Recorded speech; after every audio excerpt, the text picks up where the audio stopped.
BRS నుండి సుమిత్ర ఆనంద్ గారు స్వాగతిద్దాం. విన్నారు కదా జాగృతి ఒక మాట వాళ్ళది. అండి, ఒక మాట చెప్తాను. స్వాగతిద్దాం, మా అక్క పార్టీ పెడుతుంది, ఒక ఆడబిడ్డ బయటికి వచ్చి తెలంగాణలో ఒక ప్రాంతీయ పార్టీ పెడుతుందంటే మహిళగా నేను కూడా స్వాగతిస్తాను. కానీ ఒక మాట చెప్పండి, జాగృతి నుంచి మాట్లాడుతున్నటువంటి అక్కగారు నేను అడుగుతున్నా. ఆ రోజే అన్నారు, ఆ దినం కాదు ఇవాళ కూడా అంటున్నారు, కవిత రేవంత్ రెడ్డి మంచి దోస్తులు, వాళ్ళిద్దరు కలిసి మంచి మంచి బిజినెస్లు చేసిర్రు. అట్లనే ఈ వీటిలలో కూడా లిక్కర్ స్కామ్ లో కూడా బహుశా రేవంత్ రెడ్డి కూడా ఇందులో ఉన్నాడేమో అని చెప్పేసి అని కూడా కొంతమంది అనుమానాలను వ్యక్తం చేసిర్రు. మరి దానిపైన మీరేం చెప్తారు? మరి ఇప్పుడు రాజకీయంలో ఉన్నారు, నయీంకి సంబంధించినటువంటి ఆస్తులు ఏడిపోయినాయి అని చెప్పేసి మీరు అడిగితే మీరు ఏం చెప్తారు? మరి ఇవాళ ఇక్కడ ఉన్నటువంటి చాలా రకాలైనటువంటి ఇవి ఉన్నాయన్నమాట. మా కవిత మరి కవిత గారి పైన ఇన్ని ఆరోపణలు చేస్తుంటే మరి నిరూపించుకోవాల్సినటువంటి అవసరం కవిత గారికి కూడా ఉంది ఖచ్చితంగా. ఇవాళ సిఐడి ఏదైతే విచారణ జరుగుతుందో అందులో ఒకవేళ రేపు సుప్రీంకోర్టులో కూడా ఆమె క్లీన్ చిట్ ఇచ్చిండ్రనంటే అప్పుడు ఖచ్చితంగా మేము ఒప్పుకుంటాం. మేము నిరూపించుకుంటూనే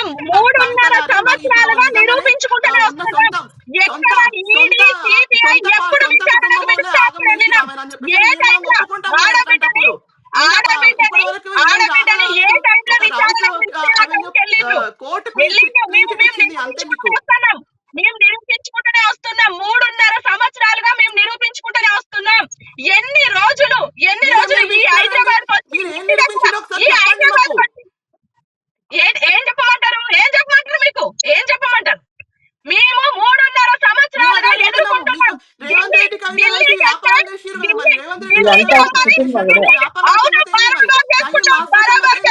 ఇవాళ కాళేశ్వరం యొక్క గోటాల సంగతి ఏంది? కాళేశ్వరం గురించి మాకే సంబంధం లేని మాటలు మాట్లాడకండి. లిక్కర్ స్కామ్ గురించి మాట్లాడినప్పుడు 3.5 సంవత్సరాలుగా ఆరోపణలు ఎప్పుడొచ్చినా ఈడీ సిబిఐ ఎక్కడికి రమ్మంటే అక్కడికి ఇంటికి వచ్చి ఒక ఆడబిడ్డని పొద్దున్న నుండి సాయంత్రం 7 గంటల వరకు విచారణ 8 గంటల వరకు చేస్తూ ఉన్నారు.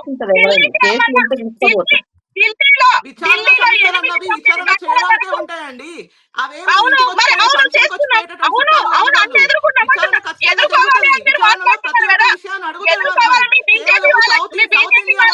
దక్షిణ భారతదేశం మొత్తం నుంచి ఈ మొక్క పేరు ఎందుకు వినిపిస్తుంది? మరి దక్షిణ భారతదేశం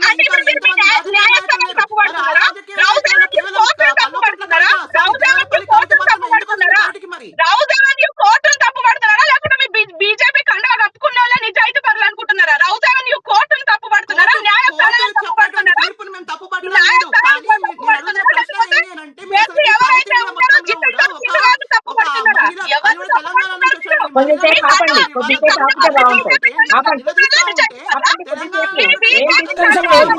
ఒక్క నిమిషం అండి మనోజ గారు,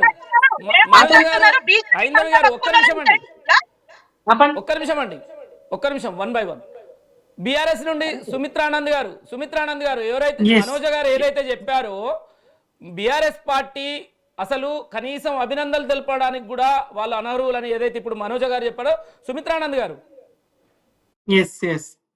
సరే, వాళ్ళకి అవసరం లేదంటే కానివ్వండి, కానీ మా ధర్మము మా బాధ్యత చెప్పినాం. ఏదైతే బీఆర్ఎస్ ను ఎదుర్కోలేక కవిత గారి మీద కేసు అనేటువంటి ఒక ఇది ఉందో, మరి బీఆర్ఎస్ కారణంగానే కేసులో ఇరుక్కున్నది, బీఆర్ఎస్ ను ఎదుర్కోలేకనే బీజేపీ ఆమె మీద కేసు పెట్టింది.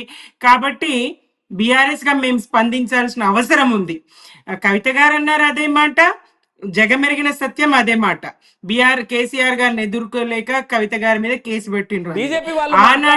సుమిత్రానంద్ గారు బీజేపీ వాళ్ళు మాట్లాడుతూ ఒకవేళ బీఆర్ఎస్ పార్టీని ఇబ్బంది పెట్టాలి, ఎదుర్కోవాలి అని అంటే కేటీఆర్ ను, హరీష్ రావును, కేసీఆర్ ను, కవితని ఎందుకు టార్గెట్ చేస్తామని బీజేపీ వాళ్ళు అంటున్నారు.